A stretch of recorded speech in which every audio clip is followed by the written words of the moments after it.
The federal government claims that the United States is a single sovereign nation and that all the states are a part of it. However, in reality, the United States was never a single nation, but rather, each state was always individually a sovereign nation to itself, and the states were never simply part of a single nation called the United States of America.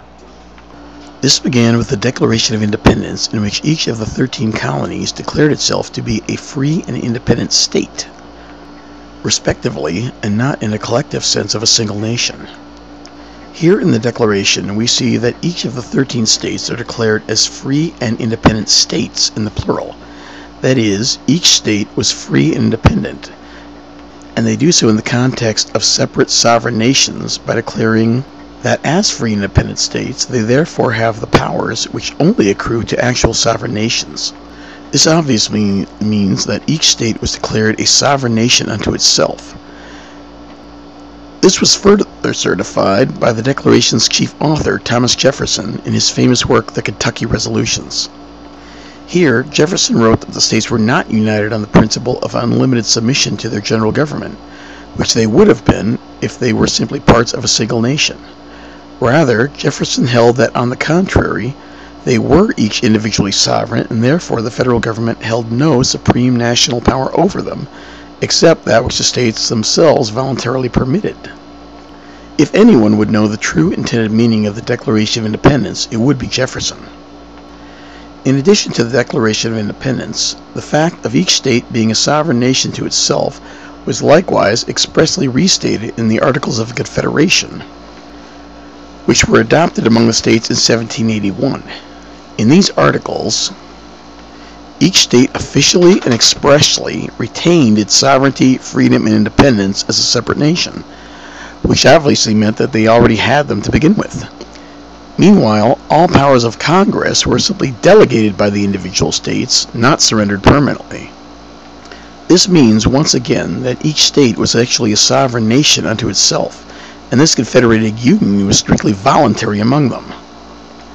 Finally, once the colonists won the Revolution against Great Britain in 1783, each state officially became a sovereign nation unto itself with the signing of the famous Treaty of Paris.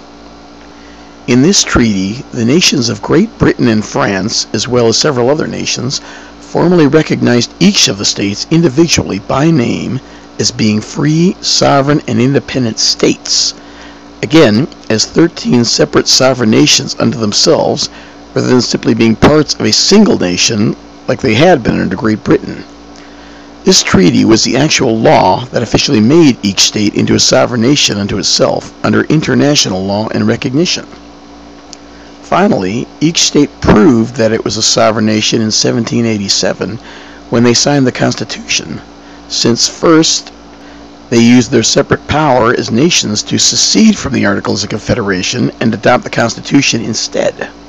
This fact is plain from the fact alone that the Confederation required unanimous consent of all 13 states in order to change it, while the Constitution only required the ratifications of 9 or more states in order to carry it into effect between those ratifying states.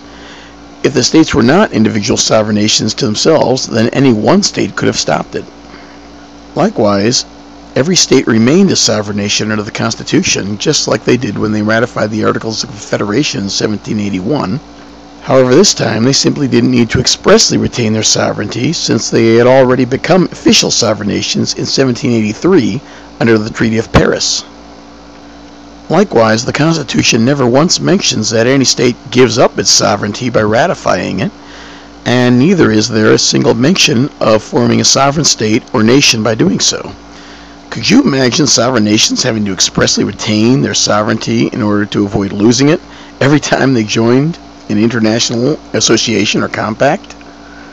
In fact, prior to ratification, the Constitution's primary author, James Madison, expressly wrote in the Federalist Papers that each state would remain a sovereign nation to itself under the Constitution, and that the Constitution would not form a sovereign nation over them.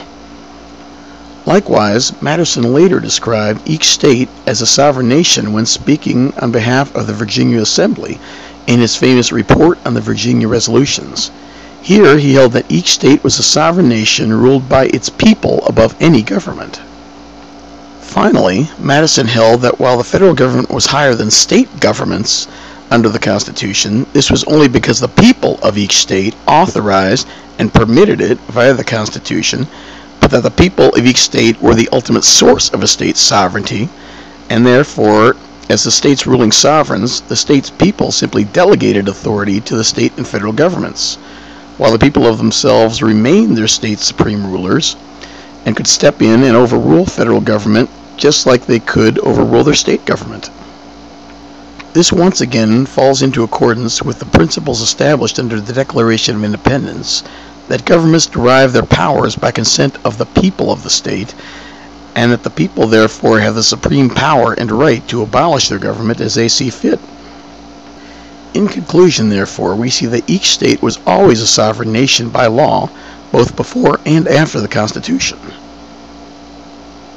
Unfortunately, this fact was suppressed by elite politicians around the 1820s, when figures such as Daniel Webster and Joseph Story began revising American history in order to claim that the United States was originally founded as a single nation, and that therefore the individual states were legally bound to obey the federal government no matter what the state's people said. This false claim was eventually made into federal law under the Jackson administration, which issued a false proclamation that contradicted all of American history, as well as contradicting the Founding Fathers and founding documents alike. Based on these false claims of history, President Jackson passed the so-called Force Bill through Congress, which gave the federal government supreme national authority over the states, authorizing itself to enforce federal law against every state through military coercion. This belief therefore infested the federal government for over 30 years, until the Lincoln administration, which became the first president to actually use military force against the states to coerce them into obeying federal government dictates, regardless of what the state's people decided. In his first inaugural address, Lincoln drew from the works of the revisionists, namely Daniel Webster, Joseph Story, and Andrew Jackson, in order to similarly revise American history and claim that the federal government held supreme national power over the individual states. Based on this sophistry, Lincoln claimed that secession was illegal, and he ordered a military invasion to suppress it. When the states subsequently exercised their sovereign right of national defense against this invasion, he called it a rebellion and termed it a civil war. In reality, however, Lincoln waged an illegal war against sovereign nations and conquered them through simple imperialism.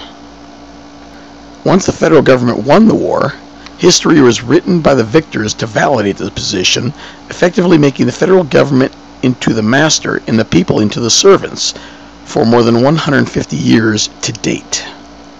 However, the law hasn't been changed, merely suppressed, and therefore, each state is still a sovereign nation by law, and the people of each state are still the supreme and final rulers of their state by law. Therefore, just as the people of the individual states rejected the British government's claim of national authority over them in 1783, we also likewise have the legal right to reject the federal government's claim of national authority over us today. The difference is that, unlike then, we don't have to fight a revolution in order to do it. We simply need to recognize history the way it actually happened and hold the state and federal government to it, which they cannot deny since it's right before everyone in plain English. Once we do this, we can finally take up our separate and equal stations which our founders and forefathers won for us, just as soon as we take it back from the governments who wrongfully stole it.